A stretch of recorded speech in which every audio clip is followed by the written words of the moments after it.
Okay. Welcome back, my people. This is Dimeji Sodeke, and it's 3,000 Miles, your favorite immigrant program. Today is going to be an interesting topic because it's so recent and it's so contemporary. Like you know, we dish it out as it is. Today I have an interesting guest. I would like him to introduce himself to you people. You're welcome, brother. Yeah, thank you. My name is Abdul. Abdul, just it. If you're just joining us, please ensure that you just know that you could download Jambo Radio app on your phone, join us through iOS or Google Play Store, and you can also follow us live on YouTube. And you can phone in live. The number to call is +44 743 782 6865. I repeat that, +44 743 782 6865. Today's topic, like I said, we are setting the stage on fire. It is Pan-Africanism of the 21st century. Now, Abdul, recently the Queen is late. The Queen, her demise has actually sparked a lot of reaction, and most especially trending talks on Twitter and social media went haywire surrounding the talks of colonialism. Everybody's saying, I have to be calling out names now. Seun Kuti said it calls for celebration, and a lot of people now started reacting. I want to read from one of the African leaders. That's the Ghanaian president, Nana Akufo-Addo, said, when the British ended slavery, all the owners of enslaved Africans received reparation to the tune of 20 million pounds sterling, the equivalent today of 20 billion pounds sterling. But enslaved Africans themselves did not receive a penny. So today we want to separate the wheat from the tares. I will throw this question open to you and to everyone who wants to call in now.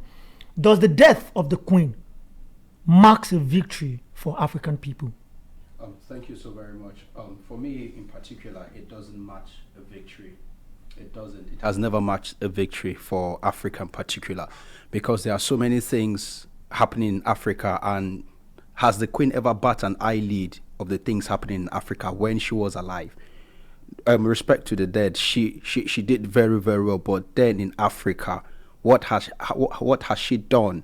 What did she do back then when she was alive? And I think it goes down to our leaders. I think there is just like a jamboree. Everything was done in form of a jamboree. So for me, I think it was never a victory. How can you call it a victory for someone that never bat an eyelid to what is happening in Africa? So many things happen in Africa today. Did she or ever say, okay, these are the ways we want to help Africa? No, nothing has been done. Nothing was done in Africa. So I don't think it's a victory. What victory are we talking about? The victory comes from the angle of, our oppressor is dead, let us celebrate. Because that was the angle Seun Kuti was coming from. That Africans do not know when to throw a party. But since they don't know, he's going to prompt them that this is the time to throw a party. The oppressors are still alive. Your oppressors are still alive. The system is still very much alive. Exactly. The system is very much alive. Good. So now this boils down to the proper definition of Pan-Africanism. Let us separate wheat from the tares. Yeah. What are we talking about here? Everybody present facts and figures about Pan-Africanism. We talk about slave. See, there is nothing worth glorifying. Humans are disgusting. Humans' history. Talk about the Italians. Talk about the Roman empires. Let us even separate this. The talk of racial discrimination right now. Yeah. Let's talk about human history properly. Adolf Hitler. Talk about the world domination. Even when Egypt. I don't even know what people think when Egypt was the world power, what Egypt was doing. Mm-hmm. Probably they thought Egypt was giving everybody loaf of bread. If that was truth, the Bible will not record the exodus, the mass exodus of Israelites out of Egypt. It has always been a game of conquest. Exactly. Humans are disgusting. They are. Looking through the history pages. Yeah, sorry to cut you short. During the week, last week rather, I was looking at how slave trade was being done in Africa back then, and I was in tears. These are humans. Like you said, humans are disgusting. These are humans doing evil to humans. And when I saw the way the person was describing how these things were done, I didn't know when tears was coming out from my eyes. So I feel like you said, humans are disgusting. That is it. How can you do evil to someone that you call your fellow humans? Yes. Now, look at this. We need to describe where we are coming from. But I'm tired of the kind of Pan-African ideology that makes me always protest. to my fellow human being to treat me better. To me, it doesn't make sense. That is inferiority complex. Black Lives Matters is a movement that was valid when it should be valid. Yes. Right now, what is going on is economic domination. Exactly. Intellectual revolution is what we need. These people came with religious books, Bible, they translated Bible. What is wrong with us translating all the physics pages, textbook and everything, all these things that build nation into our local dialect?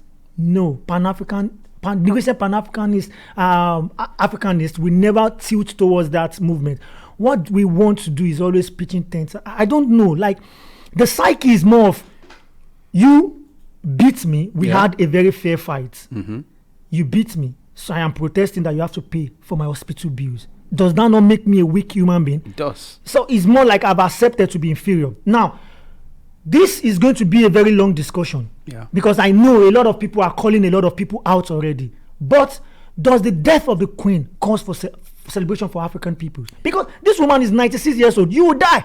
She has lived at what age are you expected to die in the real sense? You won't live forever. She lived 96 years old. Now you want us to feel like, oh, we are now relieved. Our oppressor is dead and whatever. Whereas the system that keeps oppressing you is still in place. It's still in place. Now let us talk about African leaders that has holiday houses not far from Buckingham Palace. And you call yourself Pan-Africanist. That's really, really shocking because you see, and you know one thing that really shocked me was when the African leaders were coming, most of them were complaining that, why would you put us in buses? These are the way you treat your own people.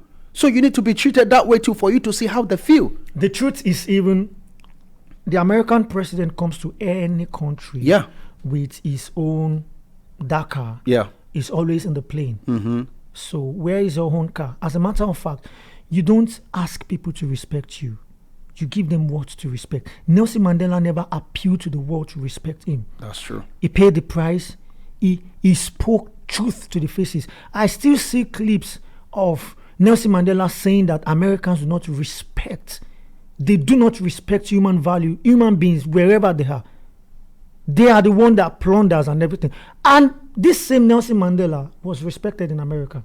Now, this same Nelson Mandela was questioned to be a friend to Americans' enemy. You know what Nelson Mandela said? He said, why do I have to be an enemy to your enemy? Does that make me a very good friend to you? No. Because these people were good to me. I don't care what happens between both of you. I am an individual. So South Africa is good with Cuba. It's good with America. It's good with Chile. Whoever is your enemy, go and sweat your discourse. Don't think because I'm your friend, automatically I have to win. I have to buy your enemies. You see, these are international diplomacy that Nelson Mandela handed over. But you know who the recent Pan-Africanists will clap for? They will clap for Robert Mugabe. So let us ask ourselves this question. What kind of economy did Robert Mugabe leave behind for his own people? And what kind of economy did Nelson Mandela leave behind for his own people?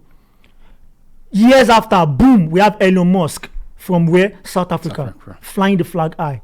Who do we have from Robert Mugabe? Spelling trillions of dollars that their economy is in shambles till date. So what are we talking about? Recent Pan-Africanists. The recent Pan-Africanists believe because we are black, we need to just relate with facts and figures. So if you can relate with facts and figures, that is it. What about you look yourself in the mirror of the truth? How do you treat yourself? At least these people steal. They stole for their own people. You are stealing from your own people. Just yesterday, I saw a video.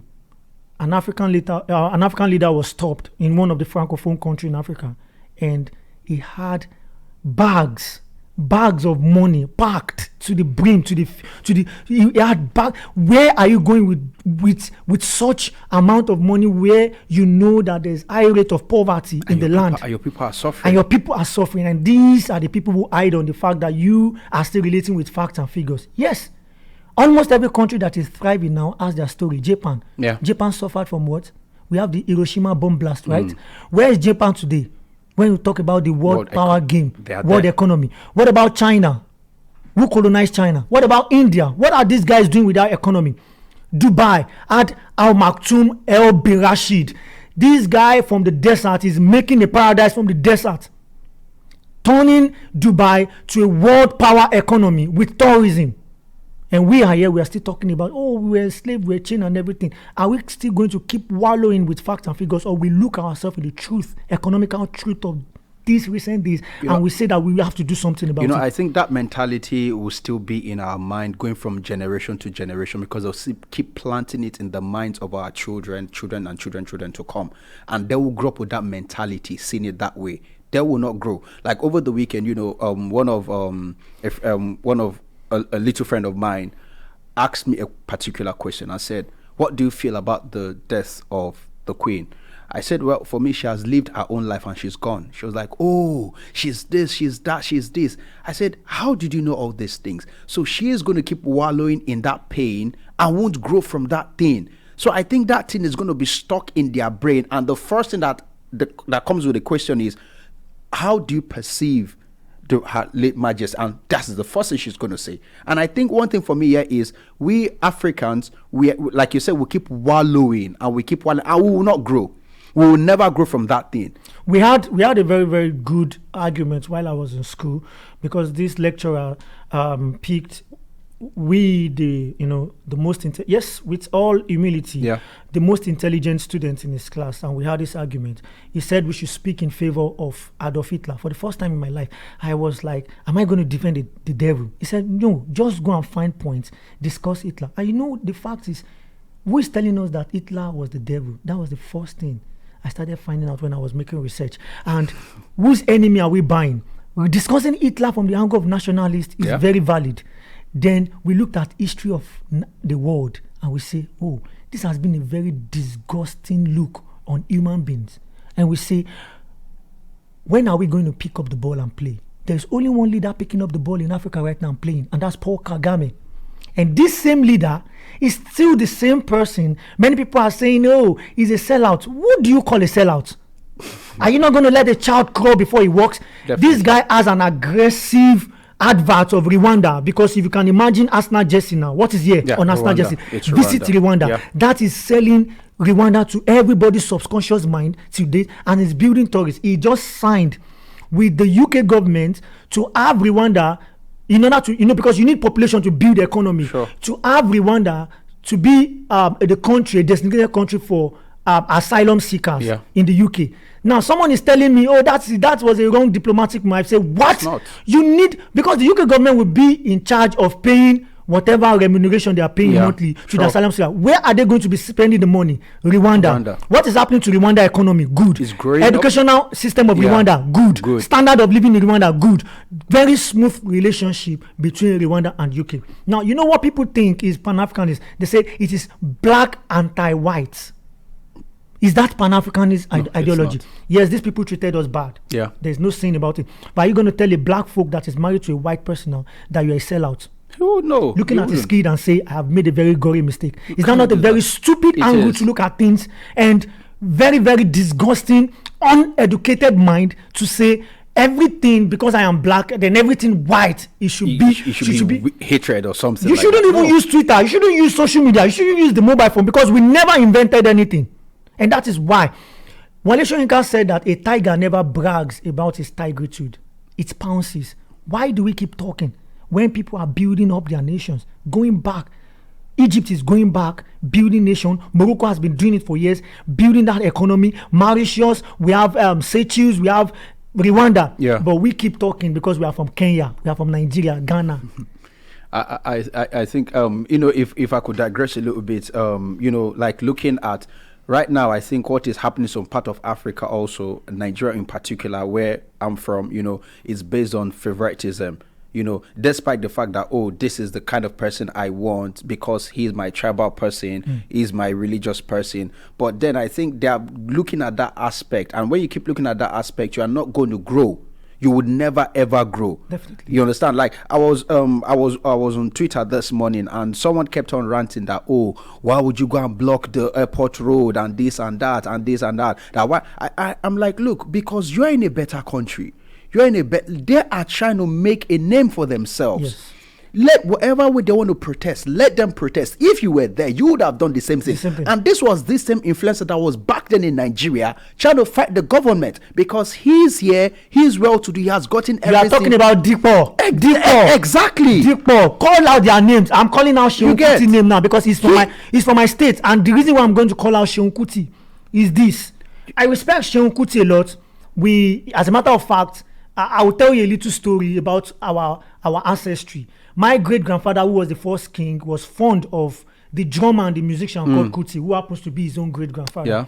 So when I say leadership was my lineage, music has always been his lineage. But let us ask ourselves these questions. Uncle Sheung, because last time I checked, Mide was rehearsing in France. Yeah. It wasn't in... It's not only Africa we have anything or everything to do with. In fact, what gives your quality music even patronage is the global perspective that is now patronizing your music right now. And that comes from where? It's another question to ask. Fela Anikulapo Kuti sold out, many concerts outside Africa itself. Yeah. So we know all these tales. See, what we need to represent is the fact that, and I respect Seun Kuti for what he has been doing, to be truthful. He has been doing, in fact, I was part of the movement of the people and everything. He has been really, really moving. But sometimes we need to separate the wheat from the tares. And separating the wheat from the tares now is that a lot of people are going and patronizing Pan-Africanism to be all our woes and worry and our problem has been compounded and impounded upon us by who? By the white folks. Whereas we know the truth.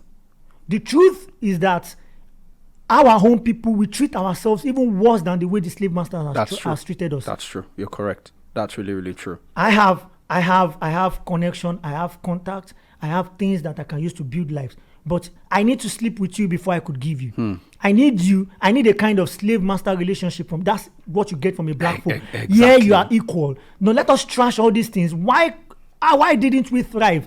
Because Seun Kuti said that, and it's very true. It's very true about that. Nigeria is an open air concentration camp. Sure. We didn't migrate. We escaped. And most people right now, if Nigeria becomes a very, very good country, or Africa or Kenya, people will migrate back, because you can't imagine being with people who don't even speak your language. Yeah. It's natural to suffer from discrimination from that. That's compared true. to your native people. So what are we talking about Pan-Africanism? So I see people reacting to Queen's Day, making jokes out of making memes. This is why Africans will be taken as a joke. That's the truth. Because, like you said, they see us as unserious people. They see us as unserious people. But then I think we'll still have to give kudos to other Africans that are here making name for themselves, irrespective of the whole situation on ground. They are still making name for themselves. I say, look, my background is not going to put me down. I will definitely make use of the system to make if I don't make my own children better, if I don't make myself better, I'm going to give my children the best. Good. I'm going to give them the best. All right. I'm going to throw this question open to you.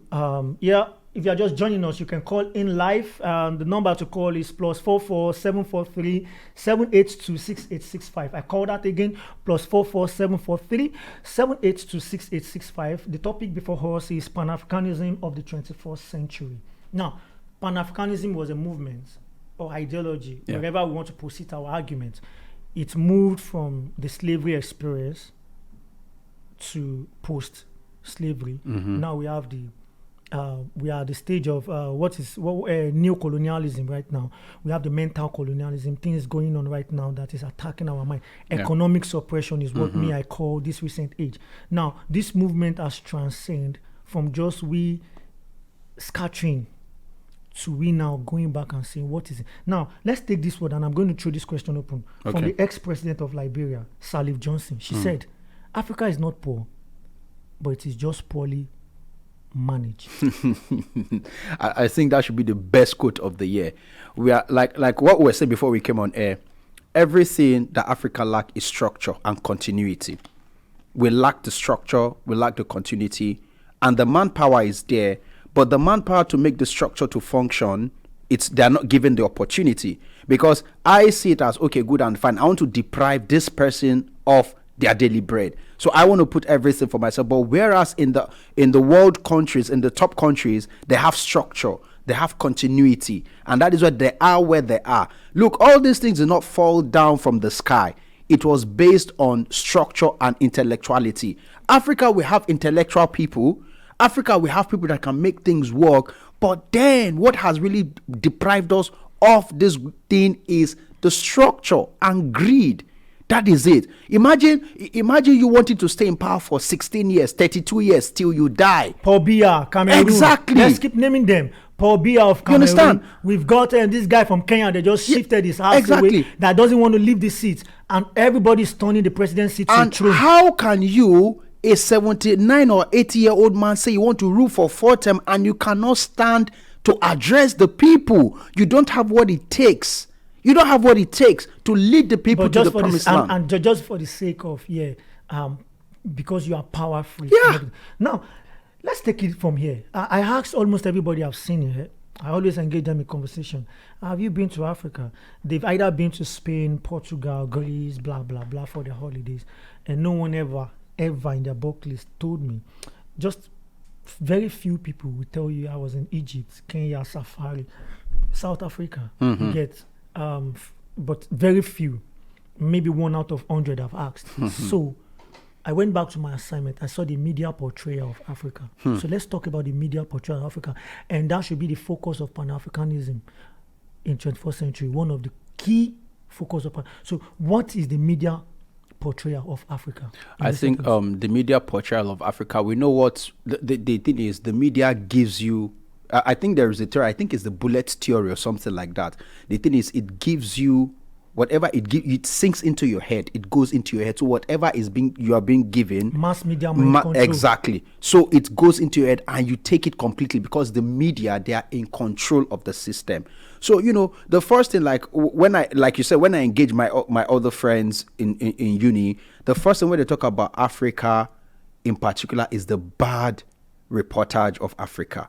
But then but when the COVID came, they were surprised that Africa were not dying the way it was happening in the upper world. They didn't report that side of the story. They were prophesying that Africa, the poverty rate of Africa, and because of it, will make Africa go down. But then, look, if you look at the rate at which the number of people that died in the world in the bigger part of the country than Africa, was more than that of Africa. Just a digression, even COVID. Exactly. Our leaders found COVID to inflate figures. Jesus Christ. I don't even know what is wrong with the psyche of an average African leader. I think that one is because they don't have the brain. They have poor leadership quality, and the people that are there, I don't think they know their job. They don't have the ego. They don't have it. Look at Paul Kagame. Yeah. If I happen, which by God's grace it will still happen, become the president of Nigeria someday, I don't really think I really want to be amidst the counterpart of my leaders saying what Goodluck Jonathan said to Barack Obama, saying, I have been looking up for this day to meet you. For crying out loud, you're a leader of a country, I'm your colleague. You don't understand. The number to call is +44 743 782 6865. I take that again. +44 743 782 6865. Now, Abdul. Yeah.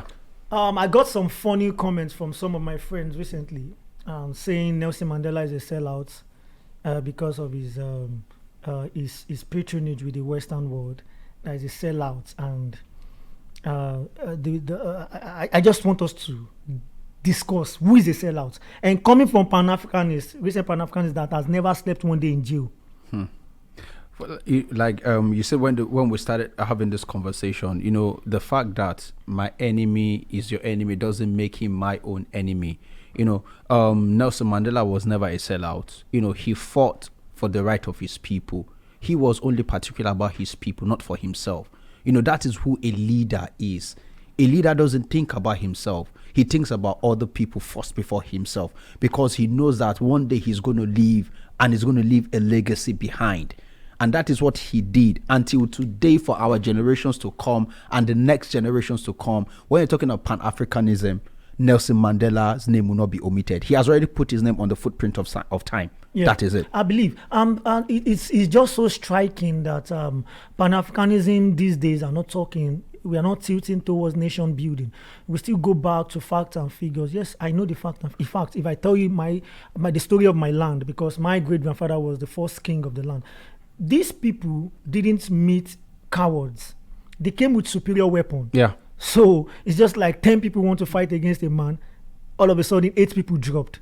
Do you think it's not time for the 2 people to retreat? Yeah, it is. Because of what point is to die on that spot? Exactly. As well. So if that's if that has been the mentality of all kinsmen, we wouldn't be. No. We wouldn't even survive this. We being alive telling this story right now. So I said to people that who is a sellout? That's the question. That's the first question I asked. From what angle do recent Pan-Africanists see a sellout? So if you say because Nelson Mandela had things to do with the Western world, we have a call. Hello. Oh, we lost that. You can call in again, please. Plus 44743 782 6865. I call that again. Plus 44743 782 6865. We would love to have your contribution because this is a general topic. So, as I was saying, Nelson Mandela and the ANC group, Oliver Tambo and his friends were supposed to be doomed to. It was a death sentence. It was supposed to be a death sentence. So, luckily for them, or one way or the other, they got a life sentence. It was a life sentence. So, you want to tell me this man who spent 27 years of his life far away from his kids, his lovely wife, and in solitude, coming out, he didn't know better. He used to relate with fact and figures. The previous Nelson Mandela used to relate with fact and figure. And that is where we need to learn. Coming out, he has seen himself. He has looked through the mirror of truth. And you know the truth? Why will you start a war that you've lost from the beginning? Even till date right now, do you have the capacity as Africa as a whole continent? Do you have a weapon of mass destruction? Do you have a solid army to say? Do you have how many drones and aircraft warcraft have you invented that you didn't buy from the Chinese, Japanese, or whatever, that you invented yourself? So what kind of war can Africa go into right now, if not an alliance kind of war? Exactly. Supplying men. That is the best thing Africans can go. But it's a funny thing that nobody wants to die for their nation anymore in Africa. Nobody wants to die. Well, I think it is easy to still build. It has happened before. And it's something to still build the spirit of men around. If people see who to follow, they see a leader that wants it to follow. Trust me, some people are still willing to die for the flag, because truth is, you cannot overestimate. Okay, let's take a biblical example for an instance. It was said that Nehemiah was serving in the king's court. Yes.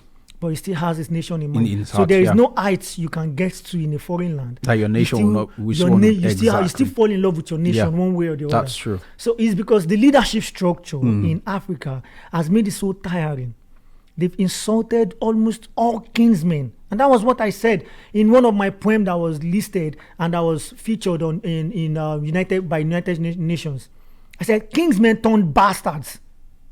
They were selling their own flesh and blood to the highest bidder. And that's what they're still doing to date.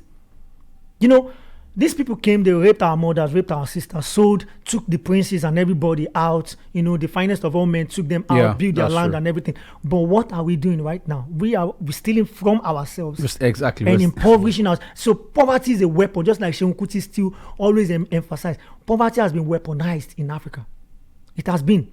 And this Pan-Africanism theory this day of we now just making all these stupid leaders hide under the fact that it is the white that is in charge of our of our woes and our predicaments. Not knowing that they are the ones in charge of it. So my question now is, I see they don't fear protest. No. What they fear is organization. So let's pick it from them. These people in this part of this world, what can you define as organization, and what can you see as organization back in Africa? Organization in Africa, if we could take a look at it from the NSAS protest, we saw the way people came together. We saw the way unity in the midst of diversity, they all came together that, look, no matter what, we are fighting for our rights.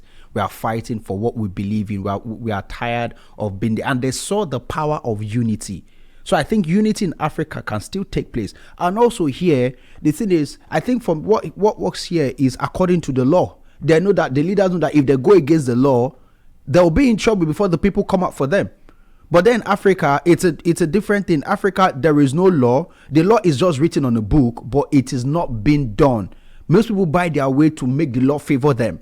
So I think Africa, like I said, use the NSAS protest, for example. Organization coming together to form a unity it can make things work. It can make things happen. And that's a very way forward discussion and perspective to look at things. Yeah. Because you look at the way things have been organized so here, and we want to be so certain to say even slavery has been automated. From the health sector, they are super organized. Yeah. To educational sector, to governance, so you really want to, and when you have an organized enemy, you don't go by the way of jaga jaga revolution. No. Just like Fela Anikulapo say, there are two kinds of revolution. There is one jaga jaga. Jaga jaga revolution will not work because it's almost all of us just being angry, and before you know it, we've taken chair, throwing. You will still go to jail. You will still go to jail. But exactly. when you just like I like what Black excellence is portraying. I want to cite the example of Jay-Z. Yeah. We have a call in. Hello. Hello. Hello. This is Olushokunbi here. Olushokunbi. Good afternoon. Good afternoon. How are you doing? I'm fine. You just called in at the appropriate time, sir. Right. You're so sorry. I've just been busy at work, but then I just listened like 2 minutes there.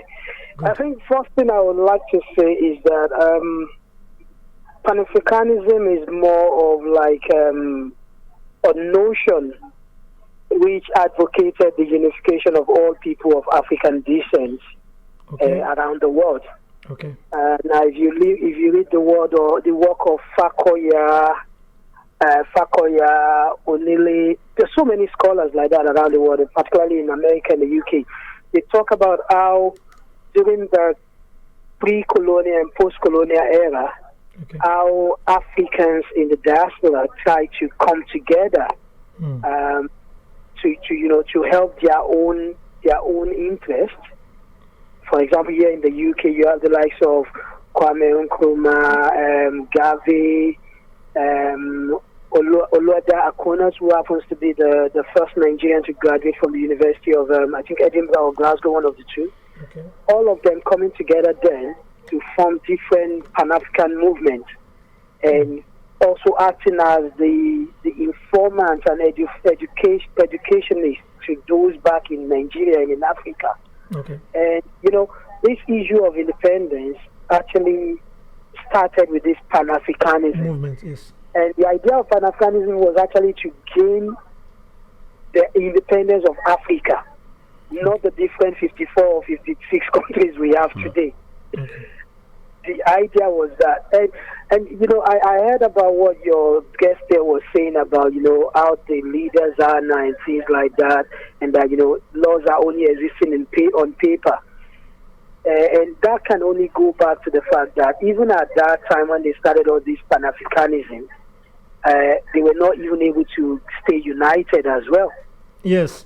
And that's the reason why when Kwame Nkrumah suggested the United States of Africa, it was just put aside. Exactly. And we still see that even today, even in the politics of the UK today. For instance, like I remember some years ago, the Conservative Party decided to start what we call, in order to bring inclusion in, decided to start what we call Friends of Conservative of Africa. That is, people who are members of the Conservative Party who are of African descent. They formed this forum for them so that they will be able to channel their own interest, so that the party will be able to know how to bring African interest into it. But guess what happened? Exactly what happened during Kwame Nkrumah's time was what happened. We started having conservative friends of Ghana, conservative friends of Nigeria, conservative friends of Angola. Imagine. So you see this egalitarian characteristics of ours, because Africans are highly egalitarian, and that's why it's hard to find some sort of unity. Okay, I would like to ask you this question, and I want you to shed more light on it. Do you think the recent Pan-Africanists are still on the right track or have derailed? Well, the question to first ask to answer the question: who are the Pan-Africanists today?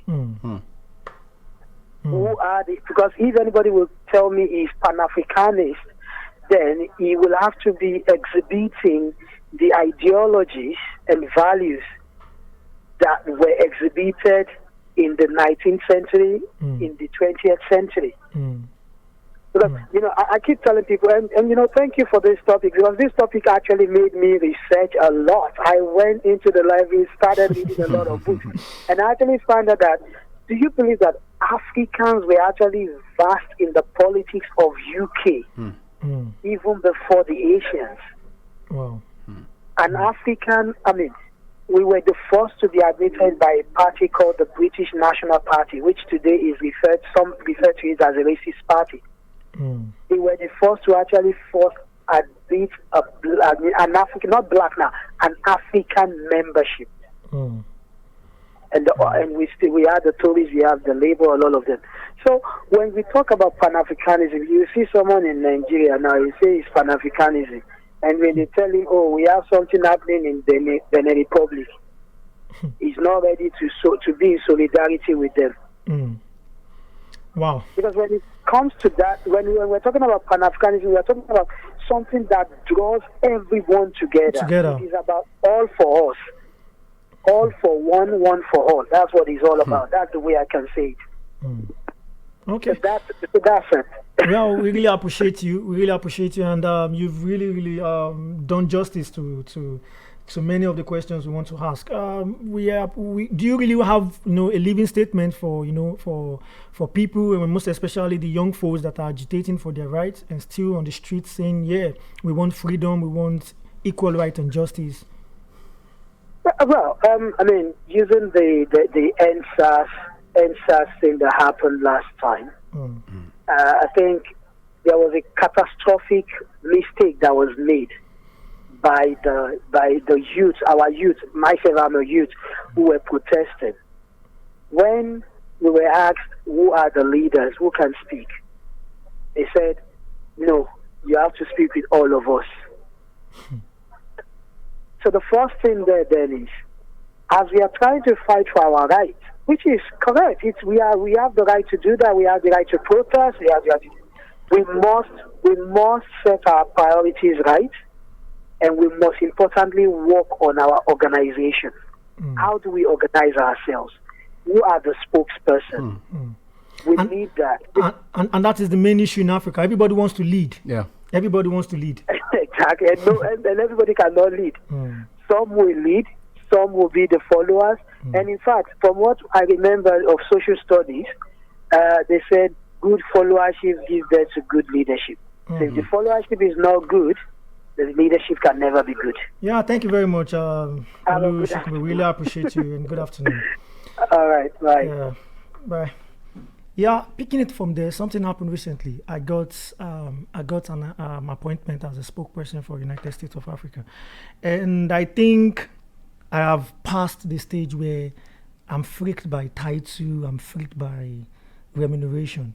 That's what I've become so radical in my mind.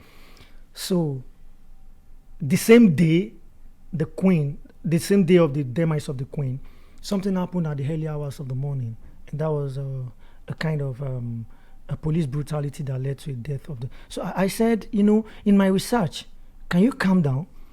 Let us try as much as possible as an organization to hold the bull by the horn. Yeah. I don't really want to release statements as a spokesperson that doesn't look like me, apologetic, saying I'm going apologetic again, more like the George Floyd kind of thing. Black Lives Matter. No, I don't want to beg another human being like me to treat me better. Are you crazy? I want to go straight to the laws that permit this, to the organization that is set, that has not been dismantled.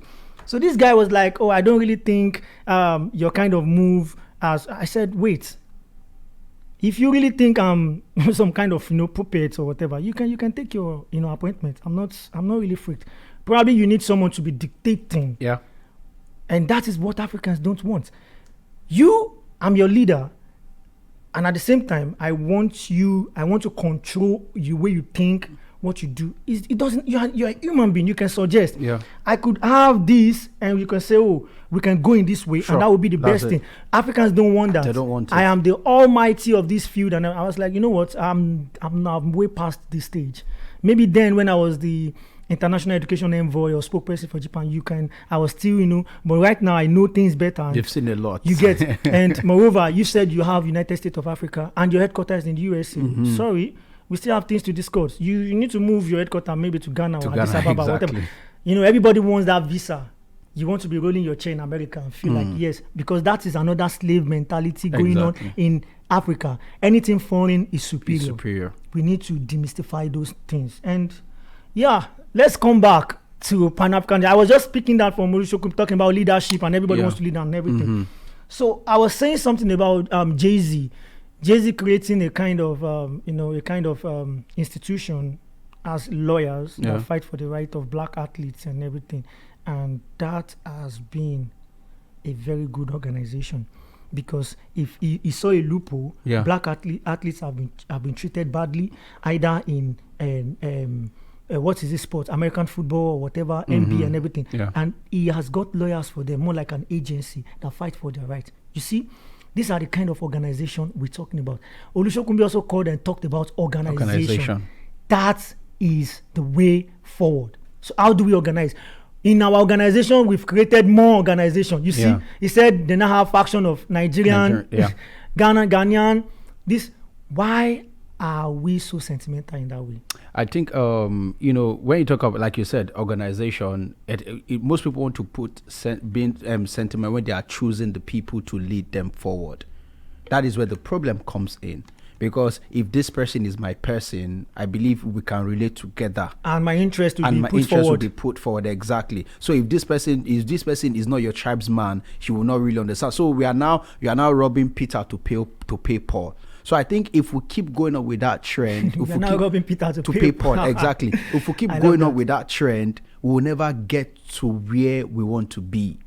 My friend from Zimbabwe sent me a voice note of a friend who was involved in some sort of youth election. I don't know the organization right now, but they have this West African youth election, East African. And she said she couldn't believe her eyes when they were sharing dollars, trying to instigate people to vote for their own favorite candidate. Just a youth election. We've taken it from our home to away. It's not an away league. I think this same thing happened when I was when I had my first degree in Nigeria. The thing is, it's if you are the class rep, for example, you have to lobby. You be like, okay, good and fine. If you want me to go and present your case to the lecturer, you have to give me something. Jesus. So you can imagine you are now being a petty thief. When you not get to the faculty level, you have been there. You not be another petty thief. I played politics too when I was in school. The SUG and everything. Exactly. I was even the president though. So you can imagine when you are coming from different. So you not take that mentality to another faction, and then you be like, oh, this is how we used to do back then. And you now start robbing people that don't know anything about it. You now start telling them this is how they'll call it lobby. The truth is, my manifesto still makes me laugh today because I was promising students like me good transportation in school. I don't even know. No, that was just a syndrome because I had a very smooth way of talking. Jesus Christ. I'll go to the girls' hostel. And these my people, campaigners, were sharing rice. That is it. Because sharing gloves, sharing lab coats. They will have to go for those ones. They will have to go for those ones. They want to be a campus president. And I think that's the way it is. And now let's come back to the 21st century Pan-Africanism. We've seen from both angles. I know there are still many of our kinds. Malcolm X said that there was a time I don't know things I know now. So we need to be gentle with our people. Now we've seen better. We know better. We've been here. We've seen how organized things are. And we know this is a way forward. What do you think would be your own kind of recipe advice to recent Pan-Africanists? I think for me, my take home is going to be, let everybody be on equal playing field. You have irrespective of the background, irrespective of the age, as long as you have the intellect, you put everybody, because that is how you're going to work.